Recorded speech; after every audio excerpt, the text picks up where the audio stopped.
So, kamusta po mga ka-Streetwise? Ako po si Takeru Miyamoto at welcome po sa aking munting channel. So mga kababayan, trending na naman po ngayon itong si Matandang Hukluban na dating Pangulong Duterte dahil po sa kanyang speech dun po sa rally ng PDP Laban nung nakaraang araw, dun po sa Green Hills San Juan. So mamaya may video tayo no, sa hindi lang nakakaalam. No? So ang sabi nga po ni Digong doon, na para sure na sure at sigurado na makapasok daw po yung 8 or 9, di ba? Na senatorial balls po na PDP Laban, eh papatay na lang daw po ng 15 senador. Okay. So yung mga tao palakpakan. Woo! Puta ka galing! Digong, di ba? So ngayon, ano bang gusto kong sabihin dito? Well, ako hindi ko naman siniseryoso yun eh. Kasi alam ko naman biro lang yun. Kasi napaka-imposible naman po na papatay ka ng 15 senador. Imposible yun, especially nga po sa at least you get the point, no? So ano bang gusto kong ipunto dito? Mga kababayan, ang ibig sabihin kasi nito mga ka-Streetwise, no? Na ganyan lang po talaga ang utak ng mga Duterte supporter. Ako natatawa at natatangahan na lang po ako dito po sa mga Duterte supporter kasi po, ayan na lang po ang mga bagay na kaya nilang intindihin. Ingot nga eh, tanga nga eh. Tingnan nyo actually matagal ko na sinasabi to eh. Itong mga bobong Duterte supporter mga kababayan, hindi po nila naintindihan ang sistema po ng Pilipinas. Pag sinabing rule of law, pag sinabing judiciary, pag sinabing 3 branches of government, pag sinabing due process, hindi po nila naintindihan yan. Pero pag sinabi po ni Duterte na papatay ako ng tao, naintindihan po nila yan. Kita nyo, nagpalakpakan. Dalawa lang naman po kasi yung pattern ni Digong. Una, poverty porn. Naghihirap ang Pilipinas, 'di ba? Ang daming problema ng Pilipinas, as if naman na ikaw na solusyonan mo ba ang problema ng Pilipinas ni presidente ka, 'di ba? Hindi din. Dagdag ka pa nga sa problema, buwa ka ng ina ka matanda ka eh. Oh, 'yan ang una. Oh, ayan po ang una po narrative po ng mga PDP Laban ngayon. Pangalawa, 'di ba? At tatlo pala, pangalawa, bangag yung presidente. Pangatlo, papatay ako ng tao. Oh, 'di ba? So sa hindi na po nakakaalam, no, ito yung video nga po ni Digong.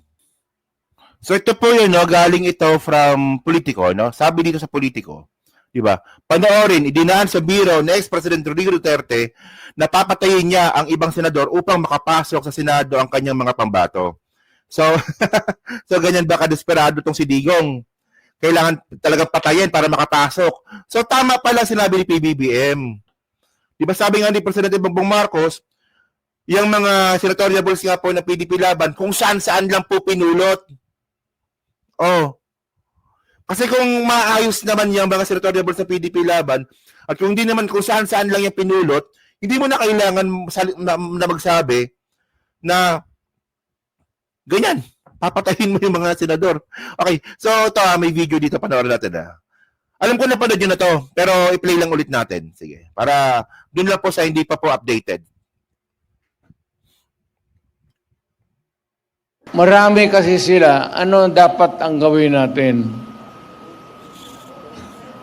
Patayin natin yung mga senador ngayon para mabakante. Di ba? Oh, di ba palapakan tong mga tanga talaga, no? Sabi ko sa inyo, ganyan sila katanga eh. Oh, kapag usaping bayan, pag sistema ng Pilipinas, wala po silang alam. Pag sinabing papatayin, ayan, alam na alam nila. Hindi na mapalakpakan. O, di ba? Ganyan sila kabobo. Mga bobo. Buka ng ina kayo.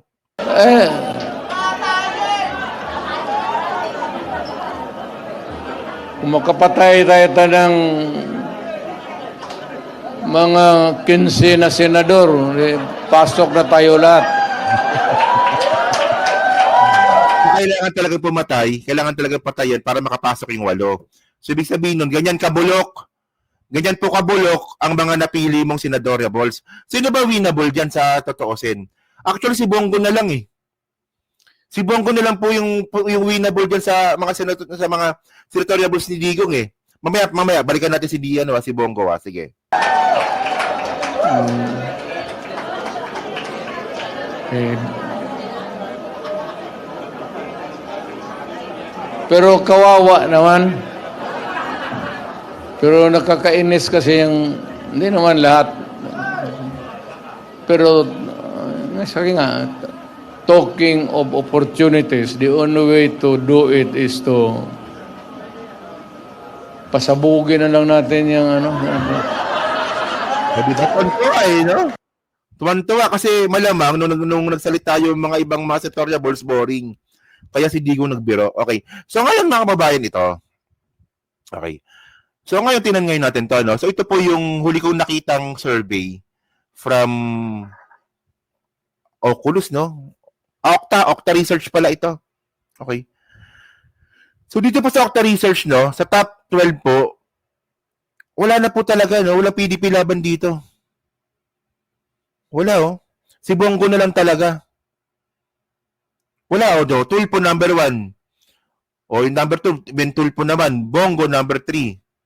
O, Soto, Revilla May, Lacson, Cayetano, Pacquiao, Marcos, Lapid, Abalos, Tolentino, Binay, Villar.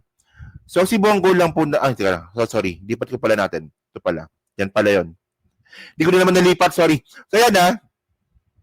So, si Bongo na lang po ang papasok dito. Sa tingin ko naman mananalo si Bongo eh. Kung wala po tayong gagawin.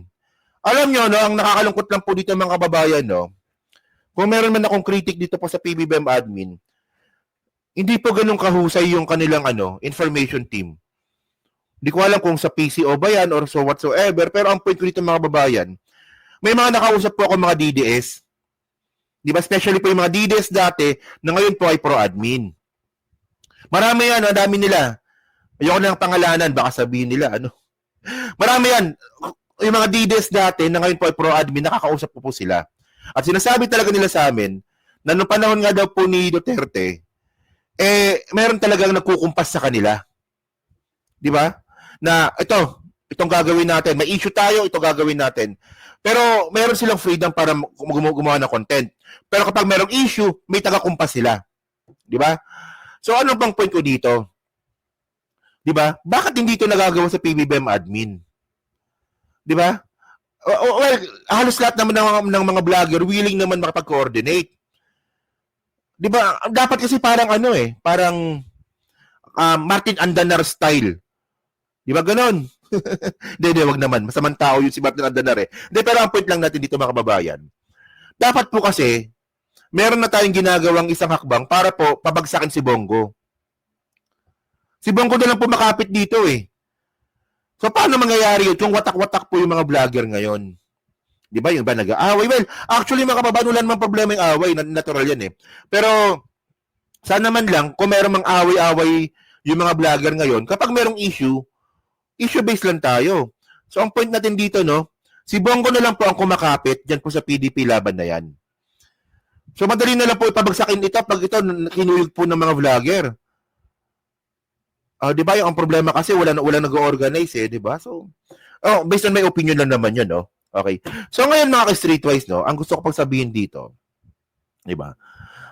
Actually nagsalita rin po dito si si Rizal Ontiveros nga pala. Ito, sabi ni Rizal Ontiveros daw, tinan niyo ito. Mukha ni Rizal Ontiveros nagulat eh, no. Sabi ni Rizal Ontiveros, ano daw? Senator Rizal Ontiveros react to former President Rodrigo Duterte's joke about killing senators during PDP Laban campaign rally. Ontiveros says focus on campaigns should be on lowering food prices. Prices. Okay. So actually, meron 2 minutes video dito si Rizal Ontiveros. So panoorin na lang natin to, no? Ng dinimir, no? Walang ibang dapat pinaka-targetin sa eleksyon ito. Kaya ganyan ka-importante ibalik si Senador Kiko Pangilinan at Senador Bam Aquino sa Senado para dun pa lang sa totoong issue iyan na totoong unity sa ating mga kababayan. Pagbaba ng presyo ng pagkain, pagtaas ng suporta sa agrikultura, mabigyang daan ang trabaho at mga polisiya ng tulad ni Senador Kiko Pangilinan. Pero ano unang naging reaction nyo, ma'am, nung unang yung narinig yun na sinabi ni Unang former reaction? president? Ano? Ano daw? Ano pang magiging reaksyon ng mga tao na hirap na nga sa buhay, sa mga issue na tinatalakay ni na Sen Kiko at Sen Bam? Tapos ang sagot ng isa dyan ay dagdag na karahasan. Talagang ewan ko lang sa kanya. Comment lang Dito po. ako makikinig kina Sen Kiko. Comment lang po din sa ano. Ayun na. So Actually, nag-react lang si Ontiveros dyan. So actually, mga kababayan, no, pag-usapan ngayon natin itong dalawang to. Si Bam Aquino at saka si Kiko Pangilinan na gusto rin po maging senador ulit. So alam niyo mga kababayan, no, meron sinasabi dito si Richard Haydarian. So sabi ni Richard Haydarian, mananalo naman daw po, kayang manalo ni Kiko at saka ni Bam Aquino kahit wala po yung boto ng mga DDS. Actually, totoo yun. Pero problema dito mga kababayan, may mga PBBM supporter, may mga loyalista din po kasi na ayaw din po sa dalawa po na yan. Kay Bam at kay Kiko Pangilinan. Di ba? So, ang point ko lang natin dito, no, alam naman natin na kailangan nyo ng boto. Di ba? Pero ito, advice lang po natin dito kay Kiko at kay Bam. Kung gusto nyo manalo talaga, kasi sa akin mga kababayan, no, kung papapiliin lang ako, Bato de la Rosa, Amy Marcos, Camille Villar, tapos Bongo, ipapalit si Kiko Pangilinan at si Bam Aquino. Kasi sila yung nasa bandang babae. Top 13-14 eh. Dito na lang ako sa dalawa kahit anti-Marcos pa yan. Ang maganda kasi dito, no, ang importante, matanggal muna yung panggulo. So ano ba yung panggulo, mga Duterte? Pag natanggal na po yung mga panggulo po na yan, saka tayo mag-aaway-aaway mga dilawan. Di ba? Hindi yung nagra-rumble tayo dito. So ang point ko lang dito mga kababayan, paano kayo mananalo si Kiko at si Bam Aquino kung inaaway nyo parehas? Di ba? Especially dati sabi ni Kiko Pangilinan, huhukayin niya daw po yung yung libingan ni Ferdinand Marcos Sr. So bad shot ka na talaga. Di ba? Sana pag-isipan niyo yan, di ba? Tapos sabi pa ni Bam Aquino pala nung nakaraan, hindi naman daw importante impeachment trial ni Sara. Di ba? Wag mo i-downplay. Di ba? Dapat yung narrative po natin, ipa-impeach si Sara. Pag natanggal na po yung mga Duterte po na yun, saka tayo mag-away. Actually, medyo ang pangit talaga ng strategy ng mga dilawan eh. Kung bakit kayo napupunta sa Inidoro eh. Tanggalin muna natin yung isa. Yun ang gugulo. Saka tayo magsagutan.